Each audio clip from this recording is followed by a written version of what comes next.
luring a journalist to his death, murdering him, cutting him up into pieces, and then lying to the world about his killing. That won't be enough to stop the U.S.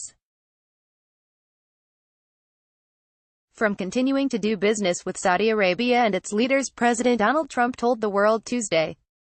Instead, he indicated that he will let Saudi Arabia off the hook for the murder of Jamal Khashoggi, pledging continued support for the kingdom and its de facto leader despite overwhelming evidence that top Saudi officials were involved in the killing. In a lengthy statement that reads like he dictated it, Trump cast doubt on his own intelligence agency's reported conclusion that Crown Prince Mohammed bin Salman ordered the murder, and instead seemed to exculpate the kingdom by backing up its official denials. King Salman and Crown Prince Mohammed bin Salman vigorously deny any knowledge of the planning or execution of the murder of Mr. Khashoggi, Trump said. Our intelligence agencies continue to assess all information, but it could very well be that the Crown Prince had knowledge of this tragic event. Maybe he didn't. Trump's statement, which included his token phrase, "America First," at the top, was rife with exclamation points and his Twitter mannerisms. The tone echoes the president's previous statements, in which he appeared willing to accept a foreign leader's claims that contradict his intelligence agency's assessments. Trump all but said he will not be taking further executive actions to punish the Saudi government beyond the sanctions announced last week targeting 17 Saudi nationals believed to have been involved in the murder. The president appears intent to salvage the U.S.-Saudi relationship in order to preserve lucrative weapons sales in addition to the ongoing efforts to combat malign Iranian influence in the Middle East. Since October, Trump has remained relatively silent on the details surrounding Khashoggi's murder. He has repeatedly dodged questions about whether the White House would punish Saudi Arabia further, telling reporters he wanted to wait to view the final conclusions of the various investigations before making a determination. In a Fox News interview over the weekend, Trump cast doubt on whether he'll ever be able to find out whether the Crown Prince had lied to him about who ordered the killing of Khashoggi, who was a legal U.S. resident and a Washington Post columnist. Trump also said he wasn't interested in hearing the audio that allegedly depicts the killing, which took place inside the Saudi consulate in Istanbul on October 2, despite widespread international condemnation of Khashoggi's murder and mounting pressure from Democrats and Republicans in Washington to change course. Tuesday's statement leaves little doubt that the administration is willing to work with Saudi Arabia no matter what happened in Istanbul, the brutal murder and purported dismemberment of a journalist. The statement seems to me to be a wholehearted embrace of the relationship with Saudi Arabia, said Hussein Abish, senior resident scholar at the Arab Gulf States Institute in Washington. This is a sort of tripling down on the partnership on every register. Not just the structural relationship but the transactional relationship as well, like cooperation on Iran. Trump said the U.S. may never know all of the facts surrounding Khashoggi's brutal murder, and argued that it was more important to maintain the U.S.-Saudi relationship in the name of combating terrorism in the region. In any case, our relationship is with the Kingdom of Saudi Arabia, he said. They have been a great ally in our very important fight against Iran.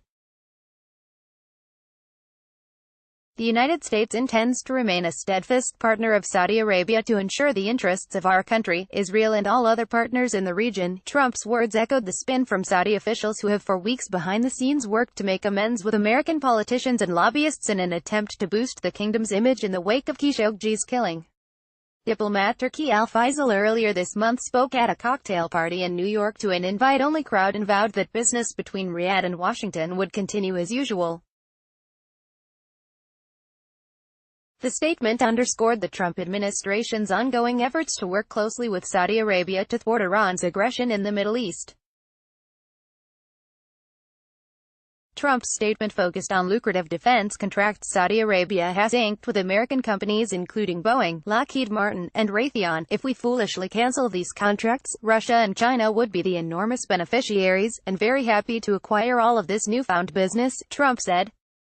It would be a wonderful gift to them directly from the United States. Trump's statement is likely to spark a contentious response from lawmakers, who could soon get a classified briefing on the matter. Senate leadership, in addition to Senate Foreign Relations Committee staff, have requested an all-senators briefing from CIA Director Gina Haspel and Secretary of State Mike Pompeo, a source with direct knowledge of the matter told the Daily Beast. That briefing will likely occur next week when Congress returns to Washington after the Thanksgiving break. I understand there are members of Congress who, for political or other reasons, would like to go in a different direction, and they are free to do so, Trump said. I will consider whatever ideas are presented to me, but only if they are consistent with the absolute security and safety of America. Senators have already threatened legislative action. Sens. Bob Menendez, DNJ, and Todd Young, RN, introduced a bill last week that would suspend future U.S. arms sales to Saudi Arabia and slap mandatory sanctions on those found to be responsible for Khashoggi's murder. It would also require the Trump administration to write a report on human rights in Saudi Arabia. President Trump's habit of siding with murderous foreign dictators over American intelligence professionals is a stain on our democracy that undermines the American ideal, said Sen. Jean Shaheen, DNH, a member of the Foreign Relations Committee. Fortunately, the president is not the sole protector of that ideal. Congress must now stand up with bipartisan resolve to condemn the brutal slaying of Jamal Khashoggi and pass legislation to respond to this and other Saudi crimes. Khashoggi disappeared October 2 after visiting the Saudi consulate in Istanbul. For weeks it was unclear what exactly had happened to the journalist. The Turkish government claimed the Saudi government was responsible for his disappearance, and it leaked evidence to state media in waves, eventually claiming that Khashoggi had been killed at the hands of operatives who flew in from Riyadh. The Saudi government shot back, claiming publicly and in text messages to journalists that it had nothing to do with Khashoggi's disappearance. But as evidence mounted against the kingdom, its leaders were eventually forced to admit that its top officials orchestrated and carried out the killing. The Saudi and Turkish governments launched separate investigations, and last week the top prosecutor in Saudi Arabia charged 11 people in connection with the murder, 5 of whom could face the death penalty.